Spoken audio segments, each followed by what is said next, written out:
1928 ਦੇ ਵਿੱਚ ਜਦੋਂ ਆਲ ਪਾਰਟੀ ਕਾਨਫਰੰਸ ਹੋਈ, ਜਿੱਥੇ ਮੀਟਿੰਗ ਹੋਣੀ ਸੀ ਕਿ ਸਾਰੀਆਂ ਫਿਊਚਰ ਜਿਹੜਾ ਕਨਸਟੀਟਿਊਸ਼ਨ ਬਣਨਾ ਇੰਡੀਆ ਦਾ ਅੰਗਰੇਜ਼ਾਂ ਦੇ ਜਾਣ ਤੋਂ ਬਾਅਦ, ਉਹਦੇ ਸਾਰੀਆਂ ਕੌਮਾਂ ਦੇ ਕੀ ਹੱਕ ਹੋਣਗੇ। ਆਲ ਪਾਰਟੀ ਕਾਨਫਰੰਸ 'ਚ ਜਨਾਬ ਤੇ ਮੋਤੀ ਲਾਲ ਨਹਿਰੂ ਨੇ ਹਿੰਦੂਆਂ ਤੇ ਮੁਸਲਮਾਨਾਂ ਦੇ ਕਨਸਟੀਟਿਊਸ਼ਨਲ ਸੇਫਗਾਰਡ ਦੀ ਗੱਲ ਕੀਤੀ, ਸਿੱਖਾਂ ਦੀ ਗੱਲ ਹੀ ਨਹੀਂ ਹੋਈ। ਜੇ 1928 ਦੇ ਵਿੱਚ ਸਿੱਖ ਲੀਡਰਸ਼ਿਪ ਫੈਸਲਾ ਕਰਦੀ ਕਿ ਹਿੰਦੂ ਤੇ ਮੁਸਲਮਾਨ ਦੋਵਾਂ ਕੌਮਾਂ ਦੇ ਆਗੂ ਸਾਡੇ ਲਈ ਕੋਈ ਕਨਸਟੀਟਿਊਸ਼ਨਲ ਸੇਫਗਾਰਡਸ ਵੇਖਣੇ ਨਹੀਂ ਚਾਹੁੰਦੇ ਤੇ ਉਹ ਸਿੱਖਾਂ ਦੇ ਵੱਖਰੇ ਮੁਲਕ ਲਈ ਲਹਿਰ ਬਣਾਉਂਦੇ, 1947 ਤੱਕ ਇਨਫ ਪ੍ਰੈਸ਼ਰ ਹੋਣਾ ਸੀ, ਸਿੱਖਾਂ ਦਾ ਆਪਣਾ ਮੁਲਕ ਬਣਨਾ ਸੀ। 1947 ਤੋਂ ਲਗਾਤਾਰ ਪੰਜਾਬ ਦੇ ਸਿੱਖਾਂ ਕੋਲੇ ਬਹੁਤ ਲਿਮਟਿਡ ਅਪਰਚੂਨਿਟੀ ਸੀ। ਤੁਹਾਡੇ ਕੋਲੇ ਜ਼ਮੀਨ ਘੱਟ ਹੈ, ਤੁਸੀਂ ਆਪਣੀ ਮਨਮਰਜ਼ੀ ਦੀ ਖੇਤੀ ਨਹੀਂ ਕਰ ਸਕਦੇ। ਖੇਤੀ ਉਹਨਾਂ ਚੀਜ਼ਾਂ ਦੀ ਹੋਣੀ ਹੈ ਜਿਨ੍ਹਾਂ ਤੇ ਸਰਕਾਰ ਸਬਸਿਡੀ ਦੇਊਗੀ ਤੇ ਜਿਨ੍ਹਾਂ ਫਸਲਾਂ ਨੂੰ ਸਰਕਾਰ ਖਰੀਦੂਗੀ। ਲੋਕ ਜਿਹੜੇ ਆ ਉਹ ਸਿਸਟਮ ਦੇ ਵਿੱਚ ਬੰਨੇ ਹੋਏ, ਜਿਸ ਤਰ੍ਹਾਂ ਦੀ ਖੇਤੀ ਸਰਕਾਰ ਚਾਹੁੰਦੀ ਹੈ ਉਹ ਕਰਨ ਲਈ ਮਜਬੂਰ ਹੈ। ਉਹਦੇ ਨਾਲ ਧਰਤੀ ਬਰਬਾਦ ਹੋ ਰਹੀ ਹੈ, ਕਿਸਾਨ ਲਗਾਤਾਰ ਕਰਜ਼ੇ ਹੇਠ ਦਬ ਰਿਹਾ। ਉਹਦਾ ਸਿੱਟਾ ਕੀ ਨਿਕਲਿਆ? ਲੋਕਾਂ ਨੇ ਪੰਜਾਬ ਤੋਂ ਮਾਈਗ੍ਰੇਟ ਕਰਨਾ ਸ਼ੁਰੂ ਕੀਤਾ। ਜਿਨ੍ਹਾਂ ਦੇ ਘਰਾਂ 'ਚ ਨਵੀਂ ਸੰਤਾਨ ਪੈਦਾ ਹੋਣੀ ਸੀ, ਉਹਨਾਂ ਦੀ ਬਹੁ ਗਿਣਤੀ ਪੰਜਾਬ ਤੋਂ ਮਾਈਗ੍ਰੇਟ ਕਰ ਚੁੱਕੀ ਹੈ। ਸਿੱਖਾਂ ਦੇ ਘਰ ਜਿਹੜੀ ਅੱਜ ਨਵੀਂ ਸੰਤਾਨ ਪੈਦਾ ਹੋਣੀ ਸੀ, ਉਹ ਪੰਜਾਬ ਦੀ ਧਰਤੀ ਤੇ ਪੈਦਾ ਨਹੀਂ ਹੋਣੀ। ਮਤਲਬ ਕੀ ਹੈ ਇਹਦਾ? 20 ਸਾਲਾਂ ਨੂੰ ਜਦੋਂ ਇਹਨਾਂ ਮਾਈਗ੍ਰੇਟ ਕਰ ਰਹੇ ਬੱਚਿਆਂ ਦੇ ਮਾਪਿਆਂ ਨੇ ਦੁਨੀਆ ਤੋਂ ਤੁਰ ਜਾਣਾ, ਉਹਨਾਂ ਨੂੰ ਰਿਪਲੇਸ ਕਰਨ ਲਈ ਕੋਈ ਨਵੀਂ ਪੀੜ੍ਹੀ ਨਹੀਂ ਹੋਣੀ। ਸਾਡੀ ਆਬਾਦੀ ਇੱਕਦਮ ਘਟਣੀ ਹੈ। ਸੁਖਬੀਰ ਬਾਦਲ ਨੇ ਬੀਜੇਪੀ ਨਾਲ ਅਲਾਇੰਸ ਨਹੀਂ ਤੋੜਿਆ, ਬੀਜੇਪੀ ਨੇ ਬਾਦਲ ਨਾਲ ਅਲਾਇੰਸ ਤੋੜਿਆ, ਕਿਉਂਕਿ ਪੰਜਾਬ ਚੋਂ ਸਿੱਖ ਯੂਥ ਬਾਹਰ ਜਾ ਰਿਹਾ ਹੈ ਤੇ ਹਿੰਦੁਸਤਾਨੀ ਪੰਜਾਬ ਦੇ ਅੰਦਰ ਆ ਰਹੇ। 1849 ਚ ਅੰਗਰੇਜ਼ਾਂ ਨੇ ਪੰਜਾਬ ਨੂੰ ਆਪਣੀ ਬਸਤੀ ਬਣਾਇਆ। 1947 ਚ ਸਾਡਾ ਪੰਜਾਬ ਹਿੰਦੁਸਤਾਨ ਦੀ ਬਸਤੀ ਬਣ ਗਿਆ। ਬਾਕੀ ਕਮਿਊਨਿਟੀਜ਼ ਆਪਣੇ ਬੱਚਿਆਂ ਦੀ ਬਾਂਹ ਫੜਦੀਆਂ। ਸਿੱਖ ਗੁਸਤਾਖੀ ਮਾਫ ਇਸ ਮਾਮਲੇ 'ਚ ਫੇਲ ਹੋਏ। ਜਦੋਂ ਤੱਕ ਹਿੰਦੁਸਤਾਨੀ ਹਕੂਮਤ ਇਸ ਗੱਲ 'ਚ ਕਾਮਯਾਬ ਰਹਿੰਦੀ ਹੈ ਕਿ ਉਹ ਸਾਡੇ ਹੀ ਲੋਕਾਂ ਅੰਦਰ ਕਨਫਿਊਜ਼ਨ ਪੈਦਾ ਕਰਕੇ ਸਾਨੂੰ ਇੱਕ ਝੰਡੇ ਹੇਠ ਇਕੱਠੇ ਨਾ ਹੋਣ ਦੇਵੇ, ਜਦੋਂ ਤੱਕ ਉਹ ਯਕੀਨੀ ਬਣਾਈ ਰੱਖਣਗੇ ਕਿ ਸਾਡੇ ਸਿੱਖਾਂ ਦੇ ਦਿਲ ਇੱਕ ਥਾਂ ਨਹੀਂ ਧੜਕਦੇ, ਅਸੀਂ ਇੱਕ ਦੂਜੇ ਦੇ ਖਿਲਾਫ ਬੋਲੀ ਜਾਂਦੇ ਆ, ਆਪ ਹੀ ਆਪਦੇ ਨਿਸ਼ਾਨੇ ਦੀ, ਆਪਦੇ ਹੱਕਾਂ ਦੀ ਵਿਰੋਧਤਾ ਕਰੀ ਜਾਂਦੇ ਆ, ਉਦੋਂ ਤੱਕ ਅਸੀਂ ਹਾਰਾਂਗੇ। ਅੱਜ ਬਤੌਰ ਕੌਮ ਅਸੀਂ ਬਹੁਤ ਸਾਰੀਆਂ ਚੁਣੌਤੀਆਂ ਦੇ ਵਿੱਚੋਂ ਲੰਘ ਰਹੇ ਹਾਂ। ਸੋ ਜਦੋਂ ਵੀ ਅਸੀਂ ਗੁਰੂ ਮਹਾਰਾਜ ਦੀ ਹਜ਼ੂਰੀ ਜੁੜ ਕੇ ਬੈਠਦੇ ਹਾਂ, ਆਪਣੇ ਅੱਜ ਦੇ ਸਮੇਂ ਬਾਰੇ, ਹਾਲਾਤ ਬਾਰੇ ਵਿਚਾਰ ਕਰਨੀ, ਉਹਨੂੰ ਸਮਝਣ ਦੀ ਕੋਸ਼ਿਸ਼ ਕਰਨੀ, ਉਹਦਾ ਕੋਈ ਹੱਲ ਕਰਨ ਦੇ ਉਪਰਾਲੇ ਕਰਨੇ, ਇਹ ਚੰਗਾ ਉਦਮ ਹੈ। ਭਾਈ ਸਾਹਿਬ ਨੇ ਇਹ ਉਦਮ ਕੀਤਾ, ਮੈਨੂੰ ਮੌਕਾ ਬਖਸ਼ਿਆ। ਆਪਣੀ ਮਤ ਬੁੱਧ ਅਨੁਸਾਰ ਜਿਸ ਹਾਲਾਤ 'ਚੋਂ ਅਸੀਂ ਲੰਘ ਰਹੇ ਹਾਂ ਅੱਜ, ਉਹਦੇ ਬਾਰੇ ਮੈਂ ਕੁਝ ਵਿਚਾਰ ਸਾਂਝੇ ਕਰਨੇ ਚਾਹੁੰਦਾ। 10ਵੇਂ ਪਾਤਸ਼ਾਹ ਨੇ ਖਾਲਸਾ ਸਾਜਿਆ, ਨਾਲ ਹੀ ਅਨੰਦਪੁਰ ਸਾਹਿਬ ਦੀਆਂ ਜੰਗਾਂ ਸ਼ੁਰੂ ਹੋ ਗਈਆਂ। ਜੰਗਾਂ 'ਚ ਬਹੁਤ ਸਾਰੇ ਸਿੱਖ ਸ਼ਹੀਦ ਹੋਏ। 10ਵੇਂ ਪਾਤਸ਼ਾਹ ਨੇ ਸਰਬੰਸ ਵਾਰਿਆ। 10ਵੇਂ ਪਾਤਸ਼ਾਹ ਨੰਦੇੜ ਚਲੇ ਗਏ, ਹਜ਼ੂਰ ਸਾਹਿਬ। ਉੱਥੋਂ 5 ਸਿੰਘਾਂ ਦੀ ਅਗਵਾਈ 'ਚ ਬਾਬਾ ਬੰਦਾ ਸਿੰਘ ਬਹਾਦਰ ਨੂੰ ਭੇਜਿਆ। ਉਹਨਾਂ ਨੇ ਸਿੱਖ ਰਾਜ ਸਥਾਪਿਤ ਕੀਤਾ 1710 'ਚ। 1716 ਚ ਬਾਬਾ ਜੀ ਦੀ ਸ਼ਹੀਦੀ ਹੋਈ, ਸਿੱਖ ਰਾਜ ਫਿਰ ਖਤਮ ਹੋਇਆ, ਸਿੱਖਾਂ ਦੇ ਸੰਘਰਸ਼ ਦਾ ਦੌਰ ਸ਼ੁਰੂ ਹੋਇਆ। ਲਗਾਤਾਰ ਸਿੱਖਾਂ ਦੀ ਨਸਲਕੁਸ਼ੀ ਦੇ ਚੱਕਰ ਚੱਲਦੇ ਰਹੇ, ਲਗਾਤਾਰ ਸਿੱਖਾਂ ਦਾ ਸੰਘਰਸ਼ ਚੱਲਦਾ ਰਿਹਾ। ਉਹ ਜ਼ੁਲਮ ਹੋਏ ਸਾਡੇ ਤੇ ਜਿਹੜੇ ਕਹਿ ਕੇ ਬਿਆਨ ਕਰਨੇ ਵੀ ਔਖੇ ਆ, ਪਰ ਉਹਨਾਂ ਘੋਰ ਜ਼ੁਲਮਾਂ ਦੇ ਬਾਵਜੂਦ ਸਿੱਖ ਪੰਜਾਬ ਦੀ ਧਰਤੀ ਤੇ 1750 ਤੱਕ ਆਪਣਾ ਰਾਜ ਕਾਇਮ ਕਰਨ 'ਚ ਕਾਮਯਾਬ ਹੋ ਗਏ। 1765 ਚ ਸਰਦਾਰ ਲਹਿਣਾ ਸਿੰਘ ਭੰਗੀ ਦਾ ਲਾਹੌਰ ਦੇ ਰਾਜ ਸਥਾਪਿਤ ਹੋਇਆ। 1798 ਚ ਉਦੋਂ ਰਾਜਾ ਰਣਜੀਤ ਸਿੰਘ ਕਹਿੰਦੇ ਸੀ, ਰਾਜਾ ਰਣਜੀਤ ਸਿੰਘ ਲਾਹੌਰ ਦੇ ਵਿੱਚ ਦਾਖਲ ਹੋਏ, ਉੱਥੇ ਰਾਜ ਕਰਨਾ ਸ਼ੁਰੂ ਕੀਤਾ। 1801 ਚ ਰਾਜਾ ਰਣਜੀਤ ਸਿੰਘ ਮਹਾਰਾਜਾ ਰਣਜੀਤ ਸਿੰਘ ਬਣੇ। 1839 ਚੋਂ ਪੂਰੇ ਹੋਏ 49 ਸਿੱਖਾਂ ਦਾ ਰਾਜ ਖਤਮ ਹੋਇਆ। ਹੁਣ ਇਹ ਇਤਿਹਾਸ ਸੰਖੇਪ ਚ ਸਾਂਝਾ ਕਰਨ ਦਾ ਆਪਣਾ ਕੀ ਮਕਸਦ ਹੈ? ਜਦੋਂ ਮੁਸਲਮਾਨ ਆਏ, ਉਹਨਾਂ ਨੇ ਵੱਡੀ ਪੱਧਰ ਤੇ ਲੋਕਾਂ ਦੇ ਧਰਮ ਬਦਲਣੇ ਸ਼ੁਰੂ ਕੀਤੇ। ਉਸ ਵੇਲੇ ਬ੍ਰਾਹਮਣਵਾਦ ਸੀ। ਬ੍ਰਾਹਮਣਵਾਦ ਹਰ ਕਿਸੇ ਨੂੰ ਆਪਣੇ ਫੋਲਡ ਹੇਠ ਲੈ ਕੇ ਆਉਂਦਾ ਸੀ। ਮੁਗਲ ਆਏ, ਉਦੋਂ ਪਹਿਲਾਂ ਲੋਧੀ ਆਏ, ਵੱਡੀ ਪੱਧਰ ਤੇ ਕਨਵਰਜਨਸ ਹੋਈਆਂ, ਉਹਨਾਂ ਨੇ ਲੋਕਾਂ ਨੂੰ ਮੁਸਲਮਾਨ ਬਣਾਇਆ, ਮੁਸਲਮਾਨਾਂ ਦੀ ਗਿਣਤੀ ਵਧੀ। 1849 ਚ ਹਿੰਦੁਸਤਾਨੀਆਂ ਤੇ ਅੰਗਰੇਜ਼ਾਂ ਦੀਆਂ ਸਾਂਝੀਆਂ ਫੌਜਾਂ ਨੇ ਸਿੱਖ ਰਾਜ ਤੇ ਕਬਜ਼ਾ ਕੀਤਾ, ਕਿਉਂਕਿ ਸਿੱਖ ਰਾਜ ਦੇ ਅੰਦਰ ਮਹਾਰਾਜਾ ਰਣਜੀਤ ਸਿੰਘ ਨੇ ਜਿਨ੍ਹਾਂ ਹਿੰਦੂਆਂ ਨੂੰ ਉਹ ਅਹੁਦੇ ਦਿੱਤੇ ਸੀ, ਉਹਨਾਂ ਨੇ ਅੰਗਰੇਜ਼ਾਂ ਨਾਲ ਰਲ ਕੇ ਸਿੱਖ ਰਾਜ ਬਰਬਾਦ ਕਰਵਾਇਆ। ਫੇਰੂ ਸ਼ਹਿਰ ਦੀ ਲੜਾਈ 'ਚ ਸਿੱਖ ਜਿੱਤ ਚੁੱਕੇ ਸੀ। ਜਿਸ ਵੇਲੇ ਫੇਰੂ ਸ਼ਹਿਰ ਦੀ ਲੜਾਈ 'ਚ ਸਿੱਖ ਜਿੱਤੇ ਸੀ, ਉਸੇ ਵੇਲੇ ਸਰਦਾਰ ਰਣਜੋਤ ਸਿੰਘ ਦੀ ਅਗਵਾਈ ਹੇਠ ਮੁੱਲਾਂਪੁਰ ਦਾਖਾ ਵੀ ਸਿੱਖਾਂ ਨੇ ਜਿੱਤ ਲਿਆ ਸੀ। ਮੁੱਲਾਂਪੁਰ ਦਾਖਾ ਲੁਧਿਆਣੇ ਤੋਂ ਕੋਈ 10-12 ਮੀਲ ਹੈ। ਲੁਧਿਆਣੇ 'ਚ ਅੰਗਰੇਜ਼ਾਂ ਦੀ ਮੁੱਖ ਛਾਉਣੀ ਸੀ। ਸਿੱਖ ਫੌਜ ਲੁਧਿਆਣੇ ਦੀਆਂ ਬੂਹਾਂ ਤੇ ਪਹੁੰਚ ਗਈ ਸੀ। ਲਾਲ ਸਿੰਘ ਜਿਹੜਾ ਕਿ ਯੂਪੀ ਦਾ ਬ੍ਰਾਹਮਣ ਸੀ, ਉਹ 8000 ਦੀ ਫਰੈਸ਼ ਆਰਮੀ ਲੈ ਕੇ ਸਤਲੁਜ ਦਰਿਆ ਦੇ ਦੂਜੇ ਪਾਸੇ ਖੜਾ ਰਿਹਾ। ਉਹਨੇ ਉਸ ਫੌਜ ਨੂੰ ਫੇਰੂ ਸ਼ਹਿਰ ਆਉਣ ਨਾ ਦਿੱਤਾ। ਜੋ 8000 ਫਰੈਸ਼ ਸਿੱਖ ਫੌਜ ਫੇਰੂ ਸ਼ਹਿਰ ਆਈ ਹੁੰਦੀ, ਸਿੱਖ ਮੁੱਲਾਂਪੁਰ ਜਿੱਤ ਚੁੱਕੇ ਸੀ। ਫੇਰੂ ਸ਼ਹਿਰ ਤੋਂ ਮੁੱਲਾਂਪੁਰ ਦਾ ਫਾਸਲਾ ਜਿਹੜਾ ਉਹ ਮੁਸ਼ਕਲ ਨਾਲ 50 ਮੀਲ ਦਾ 50 ਮੀਲ ਦਾ ਪੈਂਡਾ ਉਹ ਤੈਅ ਕਰਕੇ ਆਉਂਦੇ।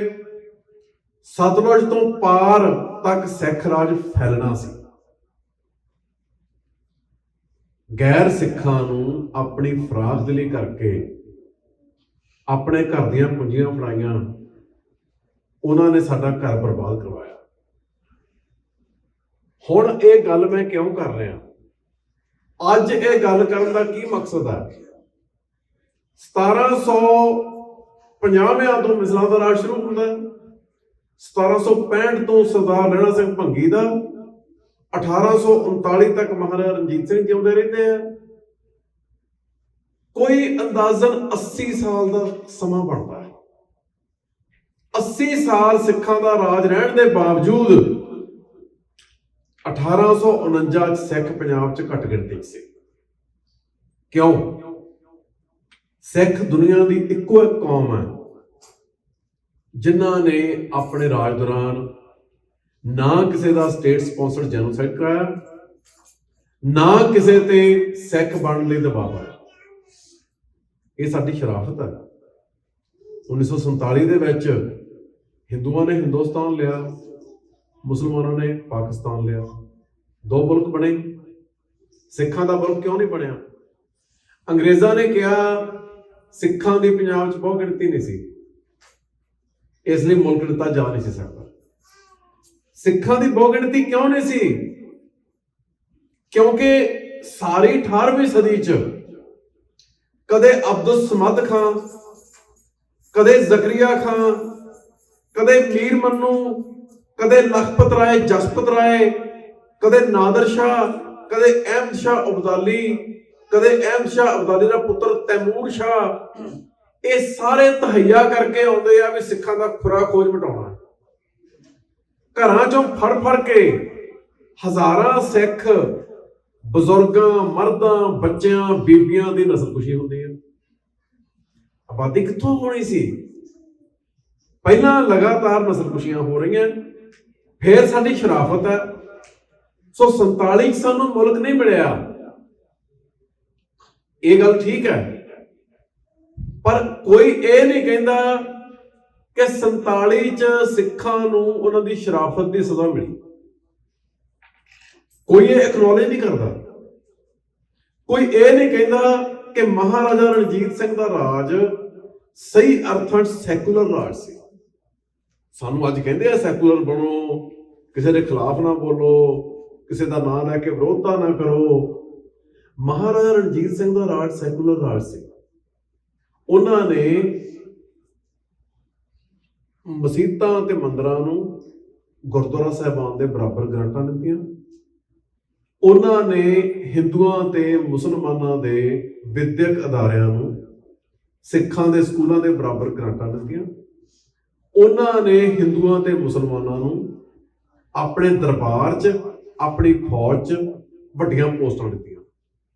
ਹੋਰ ਸੈਕੂਲਰ ਕਿਸੇ ਨੇ ਕਿਵੇਂ ਬਣਨਾ? ਪਰ ਇਹ ਸੈਕੂਲਰ ਬਣਨ ਦਾ ਸਿੱਟਾ ਕੀ ਨਿਕਲਿਆ? ਮਹਾਰਾਜਾ ਰਣਜੀਤ ਸਿੰਘ ਦੀ ਮੌਤ ਹੋਈ, ਸਿੱਖ ਰਾਜ ਖਤਮ ਹੋ ਗਿਆ। ਤੁਰਕੀ ਦੇ ਵਿੱਚ ਤੁਰਕੀ ਦੇ ਲੋਕਾਂ ਨੇ ਮੰਗੋਲਾਂ ਨਾਲ ਇੱਕ ਪਾਸੇ ਤੇ ਦੂਜੇ ਪਾਸੇ ਯੂਰਪੀਅਨਾਂ ਨਾਲ ਲੜ ਕੇ ਆਪਣਾ ਰਾਜ ਕਾਇਮ ਕੀਤਾ 13ਵੀਂ ਸਦੀ 'ਚ। ਤੁਰਕੀ ਅੱਜ ਵੀ ਇੱਕ ਬਹੁਤ ਵੱਡਾ ਮੁਲਕ ਹੈ ਤੇ ਤੁਰਕ ਉੱਥੇ ਰਾਜ ਕਰਦੇ ਆ, ਕਿਉਂਕਿ ਤੁਰਕਾਂ ਦੇ ਰਾਜ ਦਰਬਾਰ 'ਚ ਬਗਾਨੇ ਨਹੀਂ ਸੀ ਬੈਠੇ ਜਿਨ੍ਹਾਂ ਨੇ ਉਹਨਾਂ ਦਾ ਰਾਜ ਬਰਬਾਦ ਕਰਾਉਣਾ ਸੀ। ਸੋ ਅੰਗਰੇਜ਼ ਆਉਂਦੇ ਆ, ਈਸਾਈਅਤ ਦਾ ਪ੍ਰਚਾਰ ਸ਼ੁਰੂ ਹੋ ਜਾਂਦਾ, ਉਹ ਲੋਕਾਂ ਨੂੰ ਈਸਾਈ ਬਣਾਉਣ ਲੱਗ ਪੈਂਦੇ ਆ। ਸਿੱਖਾਂ ਦੀ ਪੰਜਾਬ 'ਚ ਅੰਗਰੇਜ਼ਾਂ ਵੇਲੇ ਆਬਾਦੀ 11% ਰਹਿ ਗਈ ਸੀ। 1928 ਦੇ ਵਿੱਚ ਜਦੋਂ ਆਲ ਪਾਰਟੀ ਕਾਨਫਰੰਸ ਹੋਈ, ਜਿੱਥੇ ਮੀਟਿੰਗ ਹੋਣੀ ਸੀ ਕਿ ਸਾਰੀਆਂ ਫਿਊਚਰ ਜਿਹੜਾ ਕਨਸਟੀਟਿਊਸ਼ਨ ਬਣਨਾ ਇੰਡੀਆ ਦਾ ਅੰਗਰੇਜ਼ਾਂ ਦੇ ਜਾਣ ਤੋਂ ਬਾਅਦ, ਉਹਦੇ ਸਾਰੀਆਂ ਕੌਮਾਂ ਦੇ ਕੀ ਹੱਕ ਹੋਣਗੇ। ਆਲ ਪਾਰਟੀ ਕਾਨਫਰੰਸ 'ਚ ਜਨਾਬ ਤੇ ਮੋਤੀ ਲਾਲ ਨਹਿਰੂ ਨੇ ਹਿੰਦੂਆਂ ਤੇ ਮੁਸਲਮਾਨਾਂ ਦੇ ਕਨਸਟੀਟਿਊਸ਼ਨਲ ਸੇਫਗਾਰਡਸ ਦੀ ਗੱਲ ਕੀਤੀ, ਸਿੱਖਾਂ ਦੀ ਗੱਲ ਹੀ ਨਹੀਂ ਹੋਈ। ਸੈਂਟਰਲ ਸਿੱਖ ਲੀਗ ਵੱਲੋਂ ਸਿੱਖ ਨੁਮਾਇੰਦੇ ਗਏ, ਪਰ ਸਿੱਖਾਂ ਨੂੰ ਉਹਨਾਂ ਨੇ ਇੱਕ ਧਿਰ ਦੇ ਤੌਰ ਤੇ ਕੰਸੀਡਰ ਵੀ ਨਹੀਂ ਕੀਤਾ। 1928 ਦੇ ਵਿੱਚ ਸਿੱਖ ਲੀਡਰਸ਼ਿਪ ਨੂੰ ਸਪਸ਼ਟ ਸਮਝ ਬਣਾ ਕੇ ਫੈਸਲਾ ਲੈਣਾ ਚਾਹੀਦਾ ਸੀ। ਜੇ 1928 ਦੇ ਵਿੱਚ ਸਿੱਖ ਲੀਡਰਸ਼ਿਪ ਫੈਸਲਾ ਕਰਦੀ ਕਿ ਹਿੰਦੂ ਤੇ ਮੁਸਲਮਾਨ ਦੋਵਾਂ ਕੌਮਾਂ ਦੇ ਆਗੂ ਸਾਡੇ ਲਈ ਕੋਈ ਕਨਸਟੀਟਿਊਸ਼ਨਲ ਸੇਫਗਾਰਡਸ ਵੇਖਣੇ ਨਹੀਂ ਚਾਹੁੰਦੇ ਤੇ ਉਹ ਸਿੱਖਾਂ ਦੇ ਵੱਖਰੇ ਮੁਲਕ ਲਈ ਲਹਿਰ ਬਣਾਉਂਦੇ, 1947 ਤੱਕ ਇਨਫ ਪ੍ਰੈਸ਼ਰ ਹੋਣਾ ਸੀ, ਸਿੱਖਾਂ ਦਾ ਆਪਣਾ ਮੁਲਕ ਬਣਨਾ ਸੀ। ਸਿੱਖ ਆਗੂਆਂ ਨੇ 1946 ਤੱਕ ਇਹ ਫੈਸਲਾ ਹੀ ਨਹੀਂ ਲਿਆ। 1945 ਚ ਪਹਿਲੀ ਵਾਰੀ ਸਿੱਖ ਲੀਡਰਸ਼ਿਪ ਲਾਰਡ ਵੇਵਲ ਕੋਲੇ ਗਈ, ਜਿਹੜਾ ਵਾਇਸਰਾਏ ਸੀ ਉਦੋਂ, ਸਿੱਖਾਂ ਬਾਰੇ ਉਹ ਕਹਿੰਦਾ ਸਿੱਖਾਂ ਬਾਰੇ ਅਸੀਂ ਕਰਨਾ ਸਾਡਾ ਕੁਝ, ਕੀ ਕਰੀਏ ਸਿੱਖਾਂ ਬਾਰੇ, ਕੁਛ ਵੀ ਨਹੀਂ। ਉਸ ਤੋਂ ਬਾਅਦ ਮਾਊਂਟਬੈਟਨ ਕੋਲੇ ਮਾਸਟਰ ਤਾਰਾ ਸਿੰਘ, ਗਿਆਨੀ ਕਰਤਾਰ ਸਿੰਘ, ਪਟਿਆਲੇ ਦੇ ਮਹਾਰਾਜਾ ਯਾਦਵਿੰਦਰ ਸਿੰਘ, ਤਿੰਨਾਂ ਨੇ ਜਾ ਕੇ ਕਿਹਾ ਸਿੱਖਾਂ ਨੂੰ ਵੱਖਰਾ ਮੁਲਕ ਦਿਓ। ਉਹ ਕਹਿੰਦੇ ਅਸੀਂ ਨਹੀਂ ਦੇਣਾ, ਤੁਹਾਡੀ ਪੋਪੂਲੇਸ਼ਨ ਘੱਟ ਆ।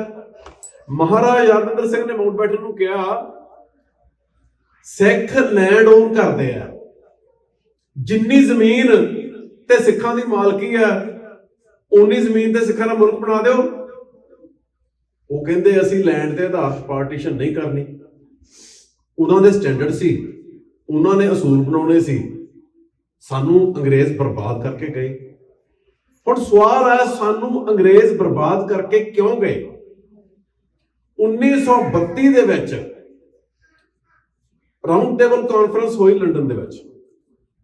ਰਾਉਂਡ ਟੇਬਲ ਕਾਨਫਰੰਸ ਦੇ ਵਿੱਚ ਪੰਜਾਬ ਤੋਂ ਸਿੱਖ, ਹਿੰਦੁਸਤਾਨ ਤੋਂ ਹਿੰਦੂ ਤੇ ਮੁਸਲਮਾਨ ਆਗੂ ਉੱਥੇ ਪਹੁੰਚੇ। ਉਸ ਵੇਲੇ ਅੰਗਰੇਜ਼ਾਂ ਨੇ ਸਿੱਖ ਲੀਡਰਸ਼ਿਪ ਨੂੰ ਕਿਹਾ ਸੀ ਵੀ ਜੇ ਤੁਸੀਂ ਇੰਡੀਆ ਦੀ ਫਰੀडम ਮੂਵਮੈਂਟ ਦੇ ਵਿੱਚ ਹਿੱਸਾ ਲੈਣਾ ਬੰਦ ਕਰ ਦਿਓ ਤੇ ਅਸੀਂ ਜਾਣ ਲੱਗੇ 3 ਸਟੇਟ ਫਾਰਮੂਲਾ ਪੇਸ਼ ਕਰਾਂਗੇ, ਹਿੰਦੂਆਂ, ਮੁਸਲਮਾਨਾਂ ਤੇ ਸਿੱਖਾਂ ਲਈ ਵੱਖੋ ਵੱਖਰੇ ਮੁਲਕ। ਸਿੱਖ ਕਹਿੰਦੇ ਨਹੀਂ ਜੀ, ਅਸੀਂ ਤਾਂ ਲੜਾਂਗੇ ਆਜ਼ਾਦੀ ਲਈ। ਇਸ ਗੱਲ ਕਰਕੇ ਅੰਗਰੇਜ਼ ਸਿੱਖਾਂ ਨੂੰ ਬਰਬਾਦ ਕਰਕੇ ਗਏ। ਕਿਉਂ? ਕਿਉਂਕਿ ਜੇ ਕੋਈ ਫਰੀडम ਮੂਵਮੈਂਟ ਨਹੀਂ ਚੱਲਦੀ ਤੇ ਸਰਕਾਰ ਦਾ ਲਾਅ ਐਂਡ ਆਰਡਰ ਦੀਆਂ ਕੰਡੀਸ਼ਨਸ ਮੇਨਟੇਨ ਕਰਨ ਤੇ ਖਰਚਾ ਨਹੀਂ ਆਉਂਦਾ। ਸਟੇਟ ਚਲਾਉਣੀ ਸੌਖੀ ਹੈ। ਜਦੋਂ ਕੋਈ ਨਾ ਕੋਈ ਮੂਵਮੈਂਟ ਚੱਲੀ ਜਾਂਦੀ ਹੈ, ਸਰਕਾਰ ਦੇ ਖਰਚੇ ਇੰਨੇ ਜ਼ਿਆਦਾ ਵੱਧ ਜਾਂਦੇ ਆ ਕਿ ਹਿੰਦੁਸਤਾਨ ਵੱਡਾ ਮੁਲਕ ਸੀ, ਉਹਦਾ ਪ੍ਰਬੰਧ ਕਾਇਮ ਰੱਖਣਾ ਅੰਗਰੇਜ਼ਾਂ ਲਈ ਮਹਿੰਗਾ ਸੌਦਾ ਬਣ ਗਿਆ ਸੀ। ਵੀ ਕਾਲੋਨੀ ਤਾਂ ਬਣਾਈ ਹੈ ਪ੍ਰੋਫਿਟ ਲੈਣ ਵਾਸਤੇ, ਜੇ ਉਹਦਾ ਐਡਮਿਨਿਸਟ੍ਰੇਸ਼ਨ ਚਲਾਉਣ ਵਾਸਤੇ ਖਰਚਾ ਹੀ ਜ਼ਿਆਦਾ ਹੋਊਗਾ ਤੇ ਇੱਥੇ ਬੈਠੇ ਕਾਹਦੇ ਵਾਸਤੇ ਆ? ਹੁਣ ਉਹ ਖਰਚਾ ਸਿੱਖਾਂ ਕਰਕੇ ਕਿਉਂ ਵਧਿਆ? ਕਿਉਂਕਿ 70 ਤੋਂ 90% ਕਿਸੇ ਖੇਤਰ 'ਚ 70, ਕਿਸੇ 'ਚ 90% ਕੁਰਬਾਨੀਆਂ ਸਿੱਖਾਂ ਨੇ ਕੀਤੀਆਂ। ਆਬਾਦੀ ਸਿੱਖਾਂ ਦੀ ਸੀ 1.6%। ਜੇ 1.6% ਸਾਈਜ਼ ਵਾਲੀ ਕਮਿਊਨਿਟੀ 70 ਤੋਂ 90% ਕੁਰਬਾਨੀਆਂ ਕਰ ਰਹੀ ਹੈ, ਇਹਦਾ ਮਤਲਬ ਕੀ ਹੈ? ਜਿਹੜੀਆਂ ਬਾਕੀ ਕਮਿਊਨਿਟੀਜ਼ ਆ 98.4% ਪੋਪੂਲੇਸ਼ਨ, ਉਹ ਕੁਝ ਨਹੀਂ ਕਰ ਰਹੇ। ਉਹ ਅੰਗਰੇਜ਼ਾਂ ਲਈ ਕੋਈ ਮਸਲਾ ਖੜਾ ਕਰ ਨਹੀਂ ਸੀ ਰਹੇ। ਅੰਗਰੇਜ਼ਾਂ ਨੂੰ ਕੋਈ ਤਕਲੀਫ ਨਹੀਂ ਸੀ ਉਹਨਾਂ ਤੋਂ। ਅੰਗਰੇਜ਼ ਉਹਨਾਂ ਨੂੰ ਮੁਲਕ ਦੇ ਗਏ। ਅੰਗਰੇਜ਼ਾਂ ਦਾ ਰਾਜ ਸੀ, ਪਾਰਟੀਸ਼ਨ ਹੋਈ, ਅੰਗਰੇਜ਼ਾਂ ਦੀ ਜ਼ਿੰਮੇਵਾਰੀ ਸੀ ਆਰਮੀ ਲਾ ਕੇ ਸੇਫ ਮਾਈਗ੍ਰੇਸ਼ਨ ਕਰਾਉਣੀ। ਭਾਵੇਂ ਉਹ 1946 ਚ ਪਾਰਟੀਸ਼ਨ ਕਰਦੇ, ਭਾਵੇਂ ਉਹ 1948 ਤੱਕ ਮਾਈਗ੍ਰੇਸ਼ਨ ਕਰਾਉਂਦੇ। 1 ਸਾਲ ਦਾ ਸਮਾਂ ਚਾਹੀਦਾ ਸੀ। ਅੰਗਰੇਜ਼ਾਂ ਨੇ ਪਾਰਟੀਸ਼ਨ ਦਾ ਐਲਾਨ ਕੀਤਾ ਤੇ ਲੋਕਾਂ ਨੂੰ ਇੱਕ ਦੂਜੇ ਦੇ ਰਹਿਮ ਤੇ ਛੱਡਤਾ। ਨੁਕਸਾਨ ਕਿਹਦਾ ਹੋਇਆ? ਘੱਟ ਗਿਣਤੀ ਸਿੱਖਾਂ ਦਾ। ਜਦੋਂ ਲੋਕ ਪਾਰਟੀਸ਼ਨ ਬਾਰੇ ਲਿਖਦੇ ਆ, ਲੋਕ ਕਹਿੰਦੇ ਆ ਧਰਮ ਦੇ ਨਾਂ ਤੇ ਦੰਗੇ ਹੋਏ, ਹਿੰਦੂਆਂ, ਮੁਸਲਮਾਨਾਂ, ਸਿੱਖਾਂ ਸਭ ਨੇ ਇੱਕ ਦੂਜੇ ਨੂੰ ਮਾਰਿਆ, ਧਰਮ ਮਾੜਾ। ਜਦੋਂ ਅਸੀਂ ਇਤਿਹਾਸ ਤੇ ਧਿਆਨ ਨਾਲ ਨਿਗਾਹ ਮਾਰਦੇ ਹਾਂ, ਸਿੱਖਾਂ ਦੇ ਖਿਲਾਫ ਵਾਇਲੈਂਸ ਸ਼ੁਰੂ ਹੋਈ ਜੁਲਾਈ 1946 ਦੇ ਵਿੱਚ। ਉਹ ਵਾਇਲੈਂਸ ਸਿਖਰ ਤੇ ਪਹੁੰਚੀ ਮਾਰਚ 1947 ਚ। ਮਾਰਚ 1947 ਚ ਰਾਵਲਪਿੰਡੀ ਦੇ ਕੋਲੇ ਤੋਹਾ ਖਾਲਸਾ ਪਿੰਡ ਸਾਰੇ ਦਾ ਸਾਰਾ ਘੇਰਿਆ, ਸਾਰੇ ਬੰਦਿਆਂ ਨੂੰ ਮੌਤ ਦੇ ਘਾਟ ਉਤਾਰਿਆ, ਸਾਰੀਆਂ ਬੀਬੀਆਂ ਨੂੰ ਨਿਰਵਸਤਰ ਕਰਕੇ ਖੂਹ ਦੇ ਉੱਤੇ ਲਾਈਨ ਲਾਈ ਉਹਨਾਂ ਦੀ। ਮੌਲਵੀ ਉੱਤੇ ਟੋਕਾ ਲੈ ਕੇ ਬੈਠਾ, ਪੁੱਛ ਰਿਹਾ ਮੁਸਲਮਾਨ ਬਣਦੀ ਹੈ? ਨਹੀਂ, ਧੌਣ ਵੱਡੀ ਖੂਹ 'ਚ। ਉਹ ਖੂਹ ਅਜੇ ਵੀ ਉੱਥੇ ਆ।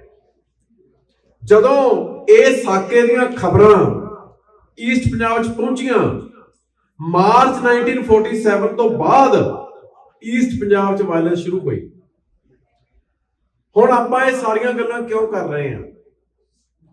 1947 ਤੋਂ ਲੈ ਕੇ ਅੱਜ ਤੱਕ ਸਿੱਖ ਇੰਡੀਆ ਨਾਲ ਸੰਘਰਸ਼ ਕਰ ਰਹੇ ਆ, ਕਦੇ ਇੱਕ ਰੂਪ 'ਚ, ਕਦੇ ਦੂਜੇ ਰੂਪ 'ਚ। ਉਸ ਸੰਘਰਸ਼ 'ਚ ਹਜ਼ਾਰਾਂ ਦੀ ਤਾਦਾਦ 'ਚ ਅਸੀਂ ਸ਼ਹੀਦੀਆਂ ਦਿੱਤੀਆਂ, ਪਰਿਵਾਰਾਂ ਦੇ ਪਰਿਵਾਰ ਉਜੜੇ ਆ, ਸਾਡੀ ਆਰਥਿਕਤਾ ਦਾ, ਸੱਭਿਆਚਾਰ ਦਾ, ਹਰ ਚੀਜ਼ ਦਾ ਨੁਕਸਾਨ ਹੋਇਆ। ਅੱਜ ਗੱਲ ਕਿਸ ਪੜਾਅ ਤੇ ਪਹੁੰਚ ਗਈ ਹੈ? 1947 ਤੋਂ ਲਗਾਤਾਰ ਪੰਜਾਬ ਦੇ ਸਿੱਖਾਂ ਕੋਲੇ ਬਹੁਤ ਲਿਮਟਿਡ ਅਪਰਚੂਨਿਟੀ ਸੀ। ਤੁਹਾਡੇ ਕੋਲੇ ਜ਼ਮੀਨ ਘੱਟ ਹੈ, ਤੁਸੀਂ ਆਪਣੀ ਮਨਮਰਜ਼ੀ ਦੀ ਖੇਤੀ ਨਹੀਂ ਕਰ ਸਕਦੇ।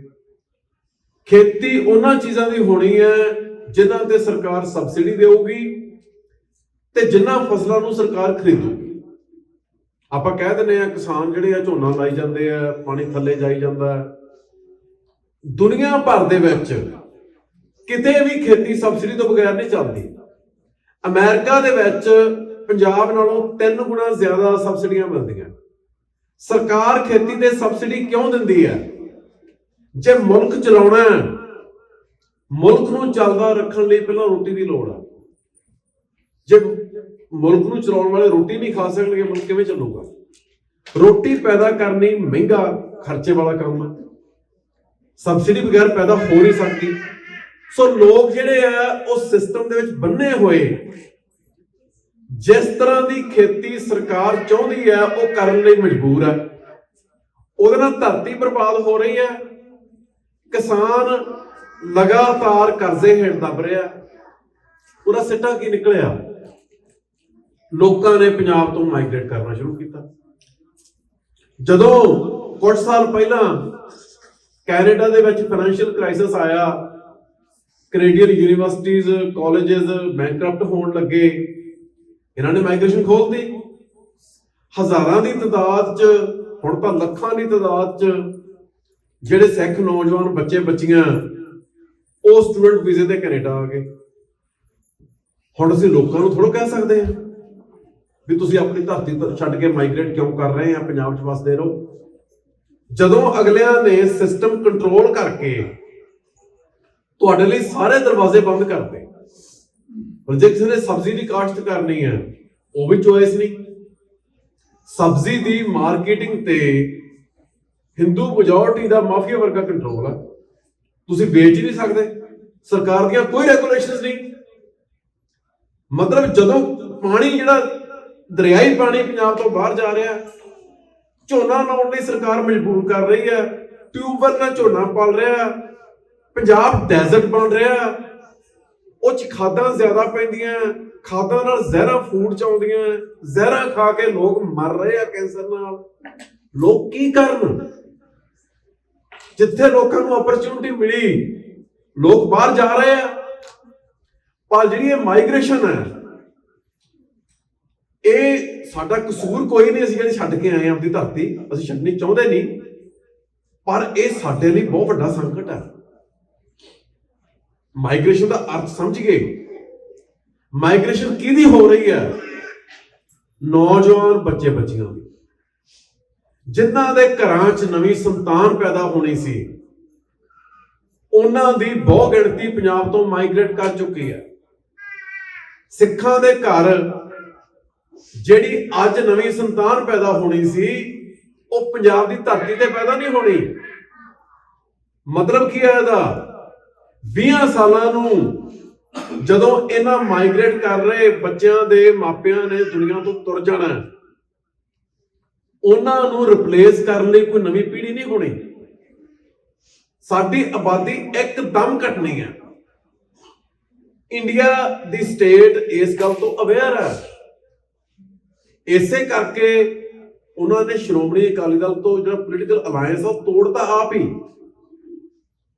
ਸੁਖਬੀਰ ਬਾਦਲ ਨੇ ਬੀਜੇਪੀ ਨਾਲ ਅਲਾਇੰਸ ਨਹੀਂ ਤੋੜਿਆ, ਬੀਜੇਪੀ ਨੇ ਬਾਦਲ ਨਾਲ ਅਲਾਇੰਸ ਤੋੜਿਆ। ਕਿਉਂਕਿ ਪੰਜਾਬ ਚੋਂ ਸਿੱਖ ਯੂਥ ਬਾਹਰ ਜਾ ਰਿਹਾ ਤੇ ਹਿੰਦੁਸਤਾਨੀ ਪੰਜਾਬ ਦੇ ਅੰਦਰ ਆ ਰਹੇ ਆ। ਪੰਜਾਬ ਚੋਂ ਮਾਈਗ੍ਰੇਸ਼ਨ ਹੋ ਰਹੀ ਹੈ, ਪੰਜਾਬ 'ਚ ਸੈਟਲਰ ਆ ਰਹੇ ਆ। ਇਹਨੂੰ ਸੈਟਲਰ ਕਲੋਨੀਅਲਿਜ਼ਮ ਕਹਿੰਦੇ ਆ। ਲੋਕ ਕਹਿੰਦੇ ਆ ਸਿੱਖ ਵੀ ਬਾਹਰ ਜਾਂਦੇ ਆ। ਸਿੱਖ ਸੈਟਲਰ ਨਹੀਂ ਹੈ।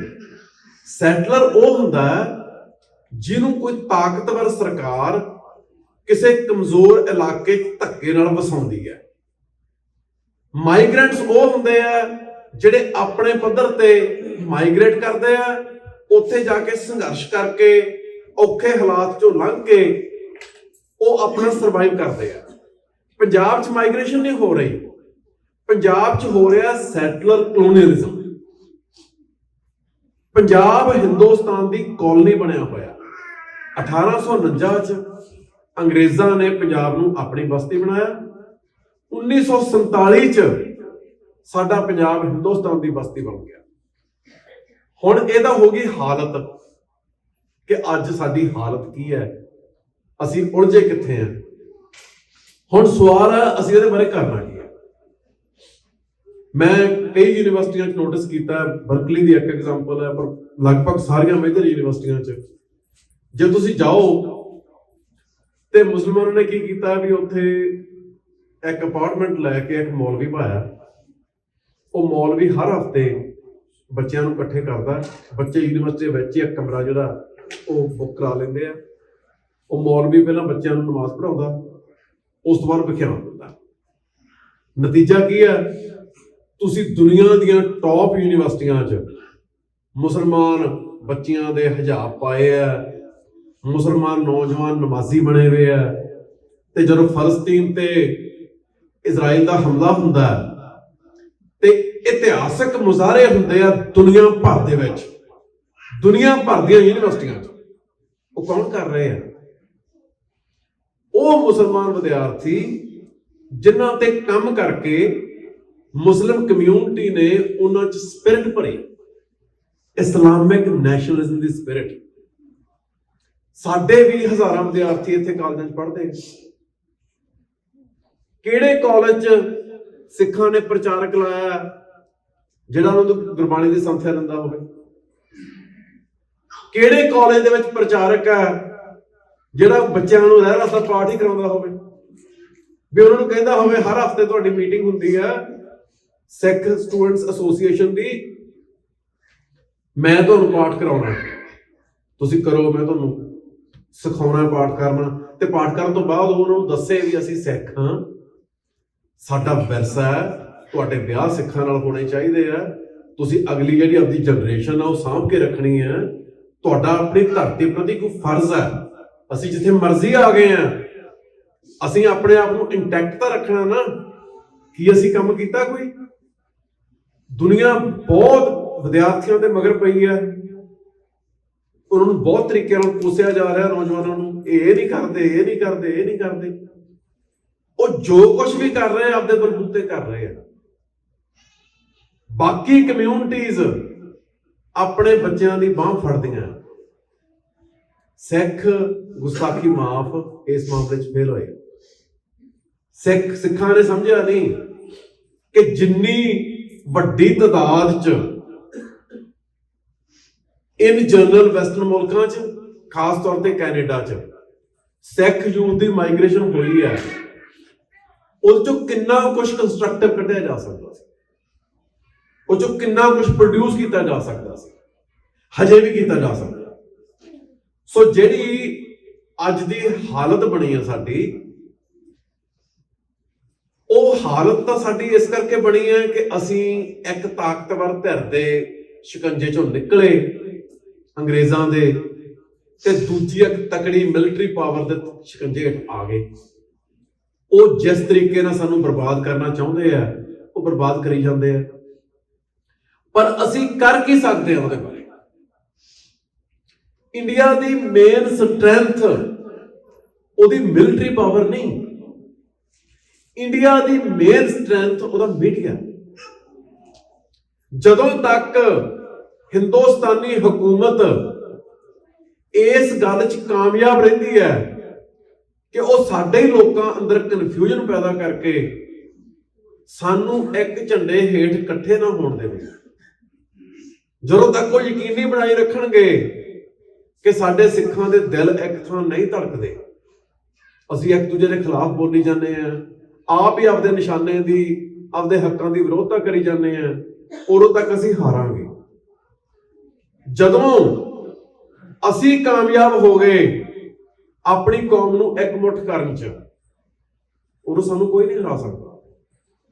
18ਵੀਂ ਸਦੀ 'ਚ ਸਾਡੀ ਗਿਣਤੀ ਅੱਜ ਨਾਲੋਂ ਬਹੁਤ ਘੱਟ ਸੀ ਤੇ ਮੁਗਲ ਸਾਮਰਾਜ ਕੋਲੇ ਆਰਮੀ ਬਹੁਤ ਵੱਡੀ ਸੀ। 1-1 ਲੱਖ ਦੀ ਆਰਮੀ ਲੈ ਕੇ ਤਾਂ ਅਹਿਮਦ ਸ਼ਾਹ ਅਬਦਾਲੀ ਆਉਂਦਾ ਸੀ, ਤੇ ਮੁਗਲ ਜਿਹੜੇ ਸੀ ਉਹ ਆਰਮੀ ਤੇ ਡਿਪੈਂਡੈਂਟ ਨਹੀਂ ਸੀ। ਜਦੋਂ ਵੀ ਮੁਗਲਾਂ ਨੂੰ ਲੱਗਦਾ ਸੀ ਵੀ ਸਿੱਖ ਉਹਨਾਂ ਤੇ ਭਾਰੂ ਪੈ ਰਹੇ ਆ, ਉਹ ਜਹਾਦ ਦੀ ਕਾਲ ਦੇ ਦਿੰਦੇ ਸੀ। ਜਦੋਂ ਉਹ ਜਹਾਦ ਦੀ ਕਾਲ ਦੇ ਦਿੰਦੇ ਸੀ, ਪੰਜਾਬ ਦੇ ਪਿੰਡਾਂ ਸ਼ਹਿਰਾਂ 'ਚੋਂ ਆਮ ਮੁਸਲਮਾਨ ਮੁਗਲ ਆਰਮੀ ਜੁਆਇਨ ਕਰਦੇ ਸੀ, ਸਿੱਖ ਹਾਰਦੇ ਸੀ। ਦੁਬਾਰਾ ਫੇਰ ਸਿੱਖ ਬੀਕਾਨੇਰ ਦੇ ਮਾਰੂਥਲ 'ਚ ਤੇ ਸ਼ਿਵਾਲਕ ਦੀਆਂ ਪਹਾੜੀਆਂ ਦੇ ਜੰਗਲਾਂ ਚਲੇ ਜਾਂਦੇ ਸੀ। ਉੱਥੇ ਜਾ ਕੇ ਆਪਣੀ ਤਾਕਤ ਬਿਲਡ ਕਰਦੇ ਸੀ, ਦੁਬਾਰਾ ਫਿਰ ਪੰਜਾਬ ਚ ਆਉਂਦੇ ਸੀ, ਫਿਰ ਹਾਰ ਜਾਂਦੇ ਸੀ, ਫਿਰ ਨਿਕਲ ਜਾਂਦੇ ਸੀ। ਇਹ ਗੱਲ ਗਿਣਤੀ ਨਹੀਂ ਕਿੰਨੀ ਵਾਰੀ ਦੁਹਰਾਈ ਗਈ। 1720 ਤੋਂ ਲੈ ਕੇ 1765 ਤੱਕ ਲਗਾਤਾਰ ਇਹ ਕੰਮ ਚੱਲਦਾ ਰਿਹਾ। ਮਿਸਲਾਂ ਨੇ, ਇੱਕ ਮਿਸਲ ਨੇ ਆਹ ਇਲਾਕਾ ਮੰਨ ਲਿਆ, ਇੱਕ ਮਿਸਲ ਨੇ ਆਹ ਇਲਾਕਾ ਮੰਨ ਲਿਆ। ਦੂਜੇ ਪਾਸੇ ਧਾੜਵੀ ਆਏ, ਮੁਗਲ ਆਏ, ਜਹਾਦ ਦੀ ਕਾਲ ਆਈ, ਸਿੱਖ ਹਾਰੇ, ਸਾਰੇ ਇਲਾਕੇ ਗਏ। ਸਿੱਖ ਪੰਜਾਬ ਤੋਂ ਬਾਹਰ ਫੇਰ ਆਏ। ਘੱਟ ਗਿਣਤੀ, ਘੱਟ ਸਾਧਨ ਹੋਣ ਦੇ ਬਾਵਜੂਦ, ਅੰਨਾ ਜ਼ੁਲਮ ਹੋਣ ਦੇ ਬਾਵਜੂਦ ਅਸੀਂ ਜਿੱਤੇ। ਪੰਜਾਬ ਦੀ ਧਰਤੀ ਤੇ ਅਸੀਂ ਆਪਣਾ ਰਾਜ ਸਥਾਪਿਤ ਕੀਤਾ। ਕੋਈ 80 ਸਾਲ ਅਸੀਂ ਰਾਜ ਕੀਤਾ ਮਿਸਲਾਂ ਨਾਲ ਤੇ ਮਹਾਰਾਜਾ ਰਣਜੀਤ ਸਿੰਘ ਦਾ ਰਲਾ ਕੇ। 80 ਸਾਲ ਘੱਟ ਨਹੀਂ ਹੁੰਦੇ। 1762 ਯਾਦ ਕਰੀਏ, 1762 ਚ ਵੱਡਾ ਘੱਲੂਘਾਰਾ ਹੋਇਆ। ਇੱਕ ਦਿਨ ਚ 30,000 ਸ਼ਹੀਦੀਆਂ ਹੋਈਆਂ, ਬੰਦੇ, ਬਜ਼ੁਰਗ, ਬੱਚੇ, ਬੱਚੀਆਂ। 30,000 ਸ਼ਹੀਦੀਆਂ ਉਹਨਾਂ ਦੀਆਂ ਸੀ ਜਿਹੜਾ ਖਾਲਸਾ ਐਕਟਿਵਲੀ ਲੜ ਰਿਹਾ ਸੀ ਮੁਗਲਾਂ ਤੇ ਅਫਗਾਨਾਂ ਨਾਲ। 30,000 ਦੀਆਂ ਸ਼ਹੀਦੀਆਂ ਤੋਂ ਬਾਅਦ ਅਗਲੇ ਸਾਲ ਅੰਮ੍ਰਿਤਸਰ ਦੇ ਵਿੱਚ ਸਿੱਖਾਂ ਨੇ ਅਬਦਾਲੀ ਨੂੰ ਚੈਲੰਜ ਕੀਤਾ। ਸਿੱਖ ਅੰਮ੍ਰਿਤਸਰ ਸ਼ਹਿਰ 'ਚ ਇਕੱਠੇ ਹੋਏ, ਦਰਬਾਰ ਸਾਹਿਬ। ਅਬਦਾਲੀ ਲਾਹੌਰ ਆਇਆ ਤੇ ਅੰਮ੍ਰਿਤਸਰ ਸ਼ਹਿਰ ਤੋਂ ਬਾਹਰ ਜਦੋਂ ਅਬਦਾਲੀ ਲਾਹੌਰ ਤੋਂ ਚਲਾ ਗਿਆ ਕਲਾਨੌਰ, ਗੁਰਦਾਸਪੁਰ ਕੋਲੇ। ਕਲਾਨੌਰ ਤੋਂ ਅਬਦਾਲੀ ਅੰਮ੍ਰਿਤਸਰ ਨੂੰ ਆ ਰਿਹਾ ਤੇ ਸਿੱਖ ਉਹਦੇ ਵੱਲ ਨੂੰ ਵਧਣੇ ਸ਼ੁਰੂ ਹੋ ਗਏ। ਵੱਡੇ ਘੱਲੂਘਾਰੇ ਤੋਂ 1 ਸਾਲ ਬਾਅਦ ਅੰਮ੍ਰਿਤਸਰ ਸ਼ਹਿਰ ਦੇ ਬਾਹਰ ਸਿੱਖਾਂ ਨੇ ਅਬਦਾਲੀ ਨੂੰ ਹਰਾਇਆ। ਬਹੁਤੀਆਂ ਸਿੱਖ ਮਿਸਲਾਂ ਨੇ ਅਬਦਾਲੀ ਦਾ। ਇੱਕ ਹੋਰ ਗੱਲ ਸਮਝਣ ਵਾਲੀ ਹੈ, ਸਿੱਖ ਸਰਦਾਰਾਂ ਨੇ ਅਬਦਾਲੀ ਤੇ ਹਮਲਾ ਕਰਨ ਦਾ ਫੈਸਲਾ ਨਹੀਂ ਸੀ ਕੀਤਾ। ਕੋਈ ਗੁਰਮਤਾ ਨਹੀਂ ਸੀ ਹੋਇਆ। 30-40 ਹਜ਼ਾਰ ਸਿੱਖ ਆਪ ਮੁਹਾਰੇ ਦਰਬਾਰ ਸਾਹਿਬ ਦੇ ਵਿੱਚ ਇਕੱਠਾ ਹੋਇਆ। ਜਦੋਂ 30-40 ਹਜ਼ਾਰ ਸਿੱਖ ਇਕੱਠਾ ਹੋ ਕੇ ਵਧਣ ਲੱਗ ਗਿਆ ਅਬਦਾਲੀ ਵੱਲ ਨੂੰ, ਸਰਦਾਰਾਂ ਨੇ ਗੁਰਮਤਾ ਕੀਤਾ ਤੇ ਮਿਸਲਾਂ ਦੇ ਸਰਦਾਰ ਆਪਣੀਆਂ ਫੌਜਾਂ ਲੈ ਕੇ ਉਹਨਾਂ ਦੇ ਨਾਲ ਗਏ, ਅਗਵਾਈ ਕੀਤੀ। ਅਬਦਾਲੀ ਲਾਹੌਰ ਤੱਕ ਭੱਜਿਆ, ਲਾਹੌਰ ਤੋਂ ਅੱਗੇ ਭੱਜਿਆ ਰੋਹਤਾਸ ਦੇ ਕਿਲੇ ਤੱਕ, ਜਿਹੜਾ ਲਾਹੌਰ ਦੇ ਅਫਗਾਨਿਸਤਾਨ ਦੇ ਅੱਧ 'ਚ ਆ। ਸਰਦਾਰ ਚੜ੍ਹਤ ਸਿੰਘ ਸ਼ੁਗਰ ਚੱਕੀਏ ਨੇ ਅਬਦਾਲੀ ਦਾ ਪਿੱਛਾ ਕੀਤਾ। ਇਹ ਸਟਰੈਂਥ ਸੀ ਕਮਿਊਨਿਟੀ ਦੀ। ਅੱਜ ਜਿਹੜੀ ਕਮਿਊਨਿਟੀ ਦੀ ਵੀਕਨੈਸ ਹੈ ਉਹ ਹੈ ਇੰਡੀਆ ਵਾਲੇ ਬਿਰਤਾਂਤ ਦੇ ਜ਼ੋਰ ਨਾਲ, ਮੀਡੀਆ ਦੇ ਜ਼ੋਰ ਨਾਲ ਸਾਡੀ ਕੌਮ ਦੇ ਕੁਝ ਹਿੱਸਿਆਂ ਦੇ ਦਿਮਾਗ 'ਚ ਇਹ ਗੱਲ ਬਹਾ ਗਏ ਕਿ ਆਜ਼ਾਦੀ ਦਾ ਖਿਆਲ ਮਾੜਾ। ਆਜ਼ਾਦੀ ਦਾ ਖਿਆਲ ਕਦੇ ਮਾੜਾ ਹੁੰਦਾ?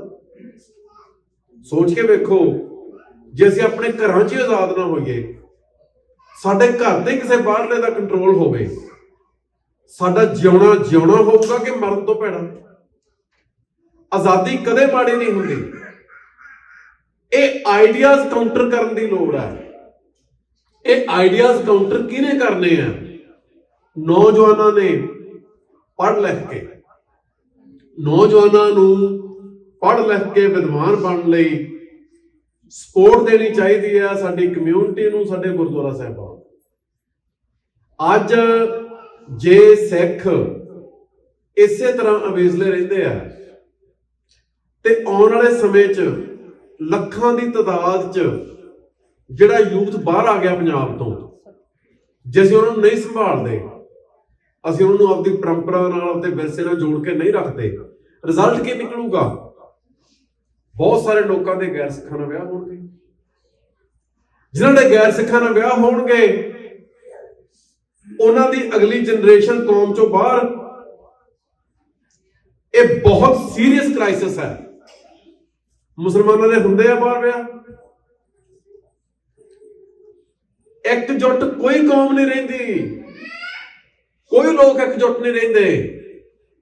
ਜਿਹੜੇ ਲੋਕ ਆਪਣੀ ਕੌਮ ਤੇ ਕੰਮ ਕਰਦੇ ਆ, ਮਿਹਨਤ ਕਰਦੇ ਆ, ਮੈਂ ਤੁਹਾਨੂੰ ਪੰਜਾਬ ਦੀ ਐਗਜ਼ਾਮਪਲ ਦਿੰਦਾ। ਮੈਂ ਪੰਜਾਬ ਯੂਨੀਵਰਸਿਟੀ ਚੰਡੀਗੜ੍ਹ ਹੁੰਦਾ ਸੀ ਤੇ ਉੱਥੇ ਇੱਕ ਮੁਸਲਮਾਨ ਪੜ੍ਹਦਾ ਸੀ ਮਲੇਰਕੋਟਲੇ ਦਾ, ਤੇ ਮੈਂ ਉਹਨੂੰ ਕਿਹਾ ਯਾਰ ਤੁਹਾਡਾ ਸਾਡੇ ਨਾਲੋਂ ਵੀ ਸਰਿਆ ਪਿਆ ਵੀ ਸਾਡੇ ਜਾਣ ਪਛਾਣ ਵਾਲੇ ਮੁਸਲਮਾਨ ਉਹਨਾਂ ਨੇ ਦੇਵੀ ਦਾ ਜਗਰਾਤਾ ਕਰਾਇਆ ਤੇ ਸਾਨੂੰ ਸੱਦਿਆ, ਮੈਂ ਗਿਆ ਨਾ ਤੇ ਉਹਨਾਂ ਨੇ ਗੁੱਸਾ ਕੀਤਾ ਵੀ ਸਾਨੂੰ ਪਤਾ ਸੀ ਇਹਨੇ ਆਉਣਾ ਨਹੀਂ ਤੇ ਆਇਆ ਨਹੀਂ। ਮੈਂ ਤੁਸੀਂ ਤਾਂ ਸਾਥੋਂ ਵੀ ਅੱਗੇ ਲੱਗ ਗਏ। ਉਹ ਕੁਛ ਨਹੀਂ ਬੋਲਿਆ, ਚੁੱਪ ਕਰਕੇ ਸ਼ਾਂਤ ਰਹਿ ਕੇ ਮੈਨੂੰ ਕਹਿੰਦਾ ਕਿਹੜਾ ਪਿੰਡ ਸੀ? ਮੈਂ ਉਹਨੂੰ ਪਿੰਡ ਦੱਸਤਾ। ਉਹ ਕਹਿੰਦਾ ਬਸ ਠੀਕ ਹੈ। ਹੁਣ ਕਹਿੰਦਾ ਜਮਾਤ ਜਾਊਗੀ ਉੱਥੇ ਤੇ ਜਮਾਤ ਉੱਥੇ 1 ਮਹੀਨਾ ਰਹੂਗੀ। 1 ਮਹੀਨਾ ਜਮਾਤ ਉਸ ਪਿੰਡ ਦੇ ਵਿੱਚ ਬਹਿ ਕੇ ਸਾਰਾ ਕੁਝ ਠੀਕ ਕਰਕੇ ਵਾਪਸ ਆਊਗੀ। ਸਾਡਾ ਪਿੰਡ 1930 ਤੋਂ ਅੰਮ੍ਰਿਤਧਾਰੀ ਹੈ, ਸੰਤ ਸੁੰਦਰ ਸਿੰਘ ਭਿੰਡਰਾਂ ਵਾਲਿਆਂ ਤੋਂ। ਮੇਰੇ ਪੇਰੈਂਟਸ ਦੀ ਜਨਰੇਸ਼ਨ ਵੇਲੇ ਸਾਡੇ ਪਿੰਡ 'ਚ ਸੰਤ ਗੁਰਬਚਨ ਸਿੰਘ ਭਿੰਡਰਾਂ ਵਾਲੇ, ਸੰਤ ਕਰਤਾਰ ਸਿੰਘ ਭਿੰਡਰਾਂ ਵਾਲੇ ਉਹ ਆਉਂਦੇ ਸੀ। ਸੰਤ ਜਰਨੈਲ ਸਿੰਘ ਮੇਰੇ ਵੇਲੇ ਆਉਂਦੇ ਸੀ। ਮੈਂ ਸਾਡੇ ਘਰੇ ਸੰਤਾਂ ਦੇ ਦਰਸ਼ਨ ਕੀਤੇ ਆ।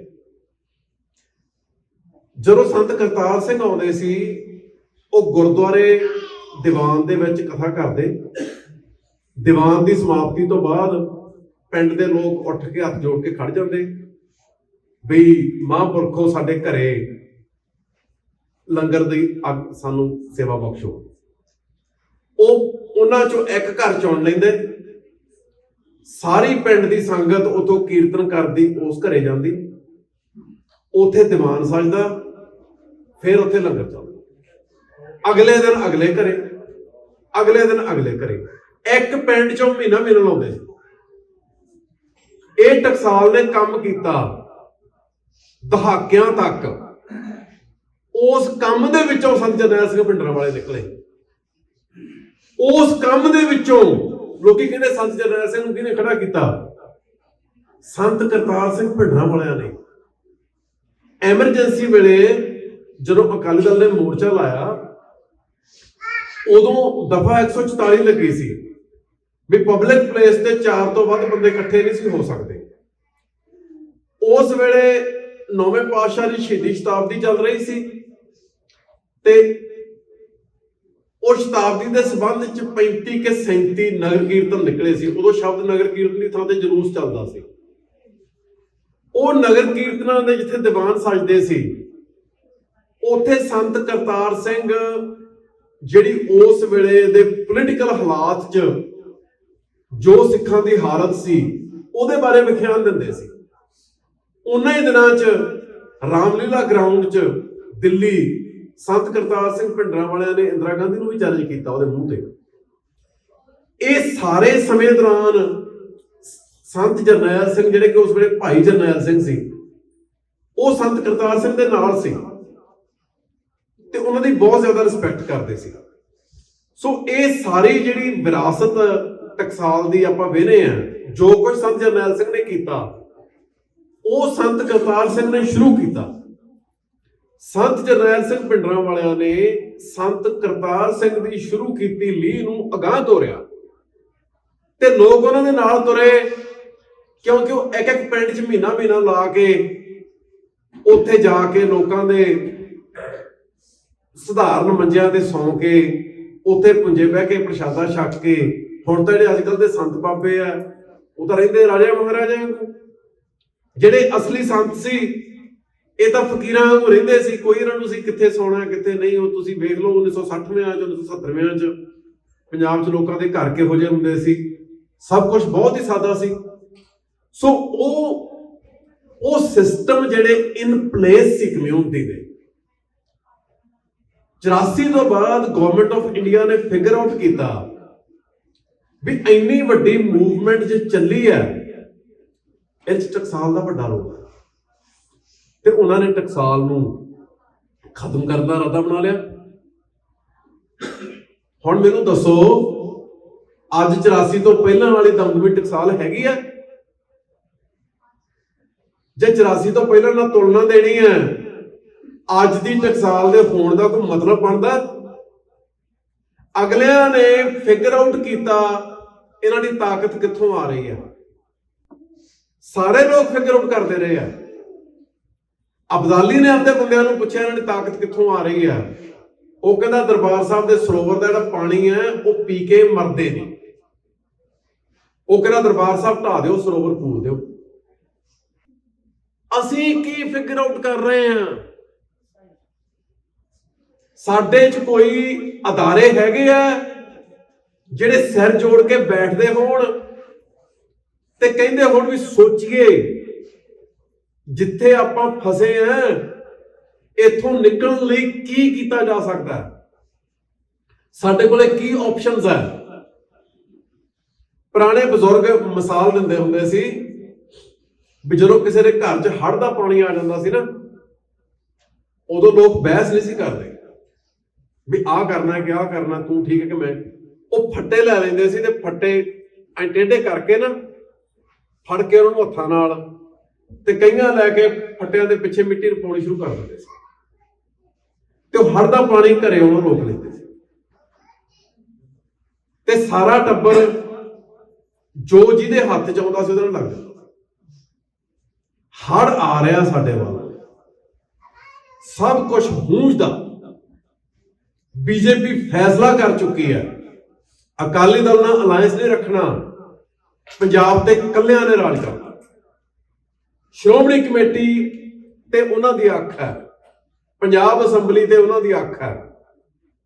ਮਤਲਬ ਜਦੋਂ ਮਨਪ੍ਰੀਤ ਬਾਦਲ ਨੇ ਪੀਪਲਜ਼ ਪਾਰਟੀ ਬਣਾਈ ਹੈ ਉਦੋਂ ਅਸੀਂ ਬਹੁਤ ਰੌਲਾ ਪਾਇਆ ਸੀ ਵੀ ਪੀਪਲਜ਼ ਪਾਰਟੀ ਬਹੁਤ ਸੀਰੀਅਸ ਗੱਲ ਹੈ, ਇਹਨੂੰ ਸਮਝੋ।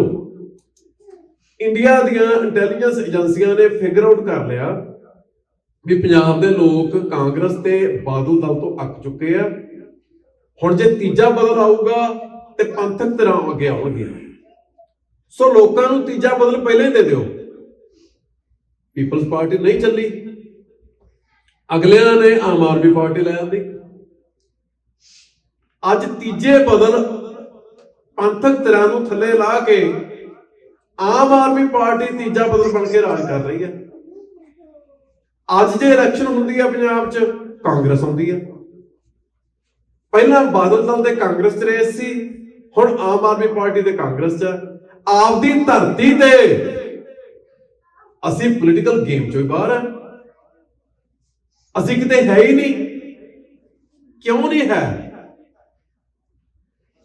ਜਿੰਨੀ ਕੌਮ ਕਮਜ਼ੋਰ ਹੈ, ਜਿੰਨੀ ਕੌਮ ਘੱਟ ਗਿਣਤੀ 'ਚ ਹੈ, ਉਨੀ ਉਹਨੂੰ ਸਿਆਣੀ ਹੋਣ ਦੀ ਲੋੜ ਹੈ, ਉਹਨੇ ਉਹਨਾਂ ਨੂੰ ਸਿਰ ਜੋੜ ਕੇ ਬੈਠਣ ਦੀ ਲੋੜ ਹੈ, ਉਹਨੇ ਹੀ ਉਹਨਾਂ ਨੂੰ ਫਿਗਰ ਆਊਟ ਕਰਨ ਦੀ ਲੋੜ ਹੈ ਕਿ ਇਸ ਸੰਕਟ ਦੇ ਵਿੱਚੋਂ ਨਿਕਲਣ ਦੇ ਕੀ ਤਰੀਕੇ ਹੋ ਸਕਦੇ ਆ।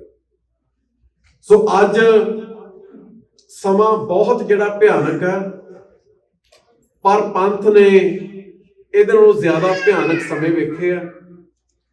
ਇਹਦੇ ਨਾਲੋਂ ਜ਼ਿਆਦਾ ਭਿਆਨਕ ਹਾਲਾਤ ਦਾ ਸਾਹਮਣਾ ਕਰਕੇ ਅਸੀਂ ਸਰਵਾਈਵ ਕੀਤੇ ਆ।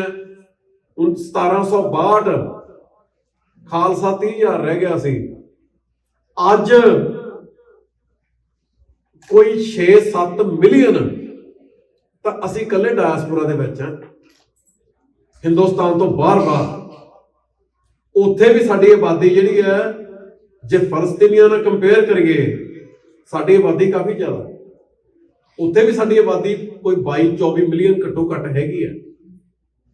ਸੋ ਪੋਜ਼ਿਟਿਵ ਜਿਹੜੀ ਸਾਈਡ ਹੈ ਉਹਦੇ ਤੇ ਫੋਕਸ ਕਰਕੇ, ਫਿਗਰ ਆਊਟ ਕਰਕੇ ਕੌਮ ਦੇ ਰਹਿਬਰਾਂ ਨੂੰ, ਕੌਮ ਦੇ ਦਾਨਿਸ਼ਵਰਾਂ ਨੂੰ ਇਹ ਸੋਚਣ ਦੀ ਲੋੜ ਹੈ ਕਿ ਇੱਥੋਂ ਅਸੀਂ ਜਿਹੜੀ ਮੱਝਧਾਰ 'ਚ ਫਸੀ ਬੇੜੀ ਹੈ ਉਹ ਕਿਵੇਂ ਕੱਢਣੀ ਹੈ।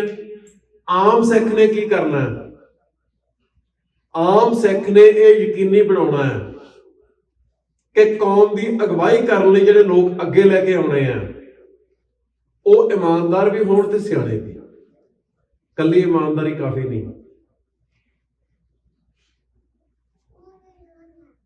ਜੇ ਕਿਸੇ ਬੰਦੇ ਨੇ ਮੈਡੀਕਲ ਦੀ ਡਿਗਰੀ ਨਹੀਂ ਲਈ ਤੇ ਉਹ ਬਹੁਤ ਇਮਾਨਦਾਰ ਹੈ, ਉਹ ਤੁਹਾਡੀ ਬਿਮਾਰੀ ਦਾ ਇਲਾਜ ਨਹੀਂ ਕਰ ਸਕਦਾ। ਐਕਸਪਰਟ ਡਾਕਟਰ ਹੀ ਤੁਹਾਡੀ ਬਿਮਾਰੀ ਦਾ ਇਲਾਜ ਕਰ ਸਕਦਾ। ਸੋ ਸਾਡੇ ਆਗੂ ਬਹੁਤੇ ਇਮਾਨਦਾਰ ਨਹੀਂ ਤੇ ਲਗਭਗ ਸਾਰੇ ਹੀ ਜਿਹੜੇ ਉਹ ਸੂਝਵਾਨ ਨੇ। ਕੌਮ ਨੂੰ ਸੂਝਵਾਨ ਤੇ ਇਮਾਨਦਾਰ ਆਗੂਆਂ ਦੀ ਲੋੜ ਹੈ। ਇੱਥੇ ਜਿਹੜੇ ਅਸੀਂ ਬੈਠੇ ਆ, ਜਿਹੜੇ ਇਲਾਕੇ 'ਚ ਬੈਠੇ ਆ, ਉਸ ਇਲਾਕੇ 'ਚ ਕਮਿਊਨਿਟੀ ਇੱਕ ਦੂਜੇ ਦੀ ਬਾਂਹ ਫੜੇ। ਖਾਸ ਤੌਰ ਤੇ ਜਿਹੜੇ ਨੌਜਵਾਨ ਆ ਰਹੇ ਆ ਸਟੂਡੈਂਟ ਵੀਜ਼ੇ ਤੇ, ਉਹਨਾਂ ਦੀ ਅਸੀਂ ਬਾਂਹ ਫੜੀਏ। ਉਹਨਾਂ ਨੂੰ ਗੁਰਮਤ ਨਾਲ ਜੋੜਨ ਲਈ ਗੁਰਦੁਆਰਾ ਸਾਹਿਬਾਨ ਫੰਡ ਕਰਕੇ, ਤਨਖਾਹ ਦੇ ਰੱਖ ਕੇ ਜਿਹੜੇ ਪ੍ਰਚਾਰਕ ਆ ਉਹ ਕੱਲੇ ਕਾਲਜ ਦੇ ਵਿੱਚ ਨਿਯੁਕਤ ਕਰਨ, ਜਿਹੜੇ ਉਹਨਾਂ ਦੇ ਵਿੱਚ ਪੰਥਕ ਭਾਵਨਾ, ਸਿੱਖ ਨੈਸ਼ਨਲਿਜ਼ਮ ਦੀ ਸਪਿਰਿਟ ਉਹ ਭਰਨ, ਗੁਰਬਾਣੀ ਦੀ ਸੰਥਿਆ ਦੇਣ, ਗੁਰਬਾਣੀ ਨਾਲ ਇਤਿਹਾਸ ਨਾਲ ਜੋੜਨ। ਇੰਨੀਆਂ ਬੇਨਤੀਆਂ ਨਾਲ ਆਪ ਸਭਨਾਂ ਤੋਂ ਖਿਮਾ ਜਾ ਚੁੱਕਾ। ਫਤਿਹ ਪ੍ਰਵਾਨ ਕਰੋ। ਵਾਹਿਗੁਰੂ ਜੀ ਕਾ ਖਾਲਸਾ, ਵਾਹਿਗੁਰੂ ਜੀ ਕੀ ਫਤਿਹ।